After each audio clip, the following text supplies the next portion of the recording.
அனைவருக்கும் வணக்கம். அ பாரதியார் பார்த்துருக்கோம். அதில் குயில் பாட்டு கொடுத்துருக்காங்க. குயில் பாட்டில் "கானப்பறவை கலகலவென்று மோசையிடும், காட்டு மரங்களிடையே காட்டு மிசையினிலும், ஆட்டு நீர் ஓசை அருவி ஒலியினிலும், நீலப் பெருங்கடல் எந்நேரமும் தானிசைக்கும், ஓலத்திடையே உதிக்கும் இசையினிலும், மானிடப் பெண்கள் வளருமொரு காதலினால், ஊனுருகப் பாடுவதில் உரிந்தேன் வாரியிலும், ஏட்டநீர்ப் பாட்டிசையினிலும், நெல்லிடிக்கும் கோட்டடியார்க்கு எனக் கொஞ்சும் இசையினிலும், கன்னமிடித்தார் தம் சுவைமிகுந்த பண்களிலும், பண்ணை மடவார் பழகுபல பாட்டினிலும், வட்டமிட்டுப் பெண்கள் வழக்கரங்கள் தாமொலிக்க, கொட்டிசைந்தோர் கூட்டம் முதற்பாட்டினிலும், வேயின் குழலோடு வீணை முதலா மனிதர் வாயினிலும் கையினிலும் வாசிக்கும் பல்கறி, காட்டினிலும் நாளென்றும் நன்றொலிக்கும், பாட்டினிலும் நெஞ்சைப் பறிகொடுத்தேன் பாவியேன்" அப்படின்னு பாரதியார் பாடியிருக்காரு.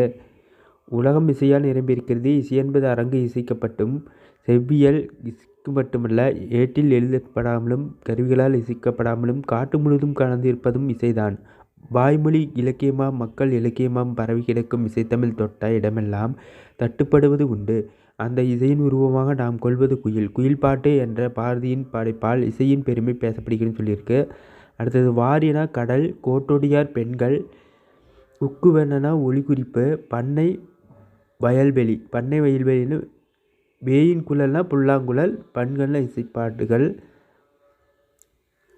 அடுத்தது கானப்பறவை ஏலம் உருவும் பயன்படும் தொகை, வழக்கரங்கள்ல இரண்டாம் வேற்றுமை உருவும் பயன்படும் தொகை, கலகலன உக்குவென இரட்டை கிளவி, நீரோசென ஆறாம் தொகை, பெருங்கடல் பண்புத்தொகை, பாவி என தன்மை உரிமை வினைப்பட்டு, பாட்டு வினைத்தொகை, வாசிக்கும் கருவின செய்மின் பயப்பாட்டு பெயரச்சம் கொடுத்துருக்கு.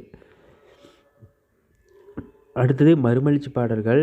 பாரதியார் எழுதுறது: பழமை என்று பாவனை பேசிலன்றி, பழமை இருந்த நிலைக்கிளியே பரமார்த்தர் எதறிவார் அப்படின்னு பழைய பாட புத்தகத்தில் இருக்குது. வீடியோ பிடிச்சிருந்தால் லைக் பண்ணுங்கள், ஃபாலோ பண்ணுங்கள், சப்ஸ்கிரைப் பண்ணுங்கள். சப்ஸ்கிரைப் பண்ணால் தான் அடுத்தடுத்து வீடியோ போட முடியும். கண்டினியூஸாக பாரதியார் பற்றி ஃபுல்லாக பார்க்கலாம். அடுத்தது பாரதிதாசன் பற்றி அப்படியே ஃபுல்லாக பார்க்குற மாதிரி இருக்குது வீடியோ. லைக் பண்ணுங்கள், சப்ஸ்கிரைப் பண்ணுங்கள். தேங்க்யூ. ஃபாலோ பண்ணுங்கள்.